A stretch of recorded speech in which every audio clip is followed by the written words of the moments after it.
it's tricky sometimes. If you're extremely cosmopolitan, the language starts to get a bit strange Mm.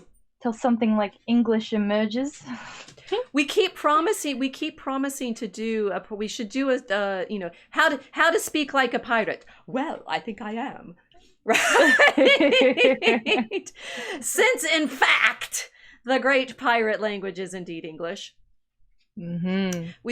We are desperately trying to avoid talking about what absolutely everybody else is talking about right now. That ye olde ye of ye ark and ye story, and he said something. Ye, in fact, said something about speaking English as what exactly is he speaking? It's like one day we're gonna get that young man, or he's older than you but younger than me,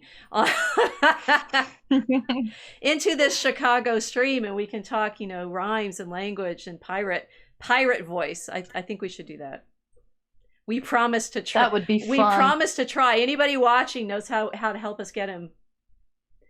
I You wonder know if where he'd to like my write me. hat. Yeah. Because he likes wearing weird things. It takes a very confident man to wear galoshes around as casual wear. I think they're And supposed to be dress wear, aren't they? Which is it? Piers Morgan seemed to be impressed. Yeah, which is just, I mean, come on.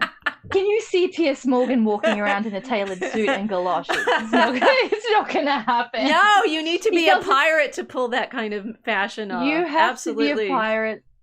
Yeah, yeah. So I just thought, you know what, this is very Vivian Westwood.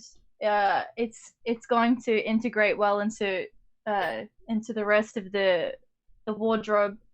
So I'm just going to embrace it now.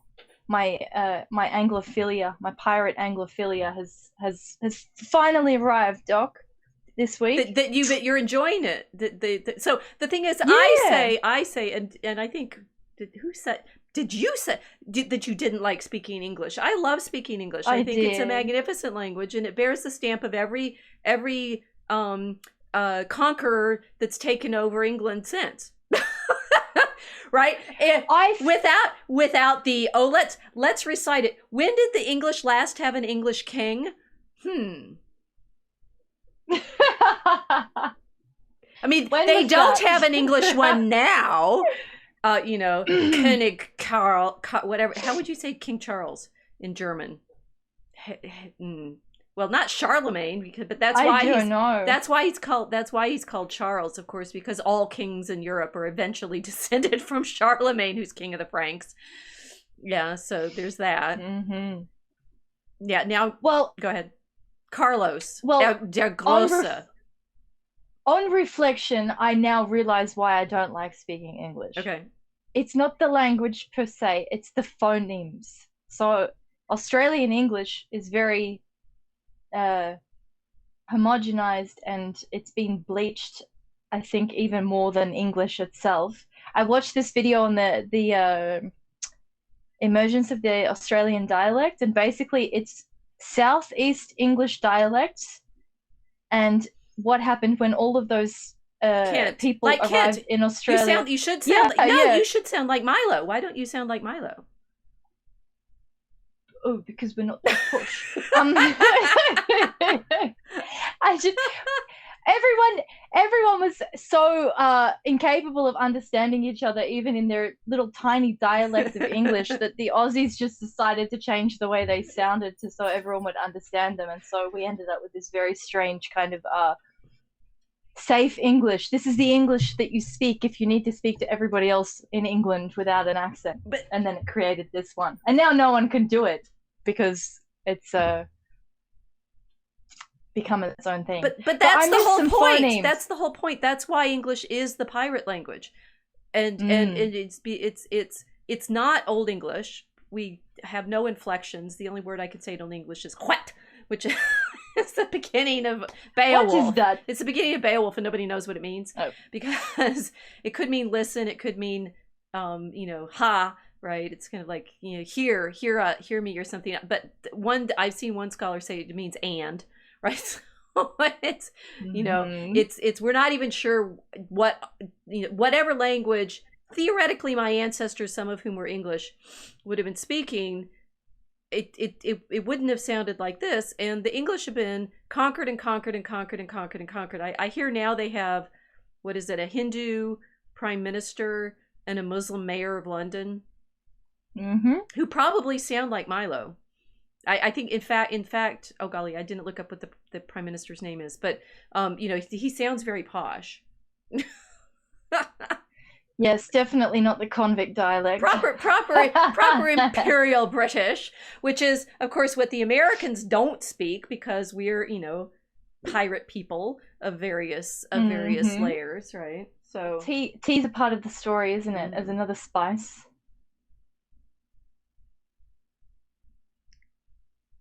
I'm thinking of the next major theme here of tea and having a tea party. Which that meant we for write your country. Dragon Common Room. We write our poems at tea time. Yes. Yes, we do. I mean, I initially thought of it just as, and this does actually layer into it. A common room is what the Oxbridge colleges have, right? My college, Gonville and Keys, where I spent, you know, the first 2 years of my graduate training, we had a common room. And so when I set up the chat, it was the Dragon Common Room, because it's the place where we go to, you know, have cultured conversation. And now that we, in our private dragon chat, which you guys don't get to join, that we, you know, have tea time to write our stanzas, but it's you know, we're inviting the muse. Oh, okay, so I'm gonna just keep saying yay, and we'll see. We'll hope that YouTube doesn't notice. When he had that line, I think I don't remember which of the interviews he was doing. It was like, he wants to give girls a lot of money, and so would it amuse you to muse me, or something like that? And and he's saying, he was like, oh look, you know, that he's talking about giving houses and stuff to the women that he's interested in, and asking them to be his muse. And I'm like, ooh, we have to find out some way to get him to talk to us. That would be great, right? I have dreams. But that he's working at, that would be cool. He's working at this resonance level of how all of these stories keep coming together and layering, and the word, you know, if it amuse you to amuse me, I can't remember how he said it, but to be the muse for the poetry. So yes, it's all happening. Your boy needs to come to Chicago and talk to your professor. Yea, though I walk through the valley of the shadow of death. Indeed. Well, I'm thinking too, it's like he wants women as muses, but that's kind of making women into drugs. Possibly, yeah. Because that's the other thing, is that people have used these spices as muses, sources of inspiration for creative works. Oh, well, straight up, whatever, the Confessions of the Opium Eater, which I have not read. I realize I need to read that. But so our you know, the primary Coleridge image. Yes. Yeah, okay. In Xanadu did Kubla Khan a stately pleasure dome decree, where Alf the sacred river ran down to the sunless sea.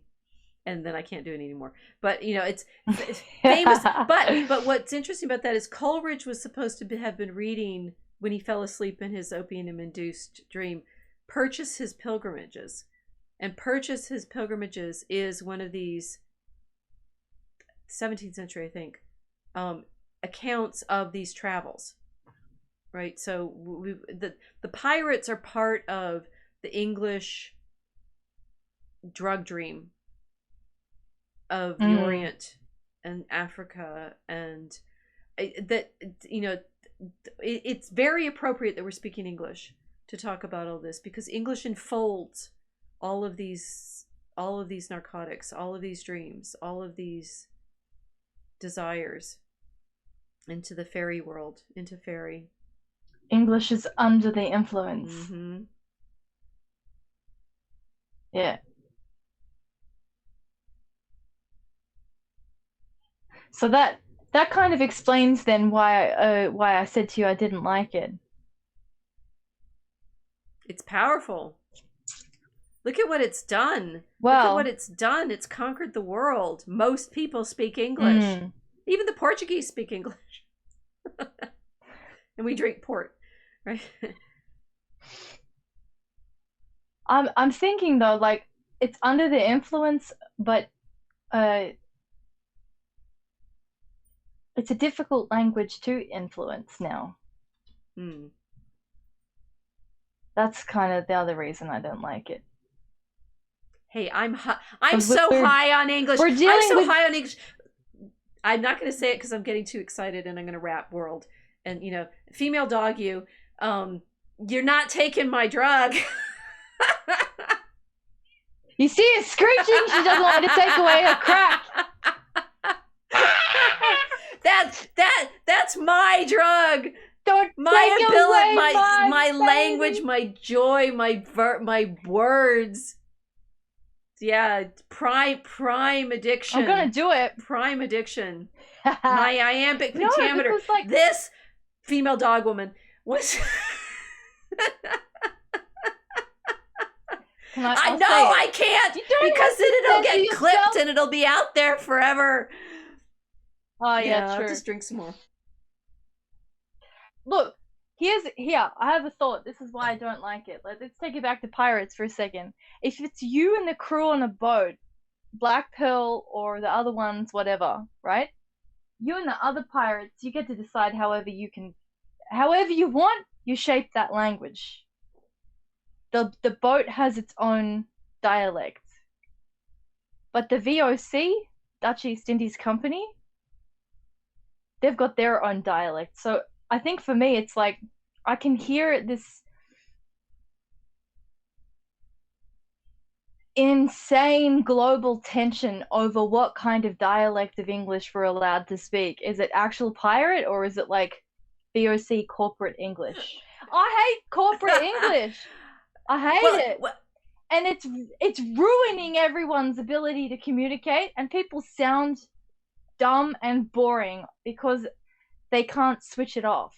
So what do you mean by corporate English? Because I think it's like sanitized. Yes, and that's what sterile, this is why this is what Amazon has done to Tolkien, right? They vending machined him. Oh yeah. Yeah. They bleached him. Yeah. They've sterilized Tolkien. And you can feel it too, because I'm not hate watching. I'm like investigative watching. But I saw the whole series. You didn't. Oh my god! I watched the whole thing. I had to drink my way through it too. It was really bad. Imagine Days of Our Lives in like Tolkien LARP costumes with $1 billion budget. You don't need any other review on Lord of the Rings of Power. That's it. That's the only review you need. It's so shite. They bleached it. And it's because I think, like, yeah, you're right. They can't speak freely because everybody's worried about being inclusive. It's like people in pirate boats don't care about being inclusive. You're either going to do your job properly or you get thrown overboard. And then it's like, oh, okay, now we can actually talk to each other. This is the other thing I like about DCR. It's very piratey, but we're fighting all the time, exactly like they would have been on pirate boats. Every so often someone walks the plank. Yeah, they do.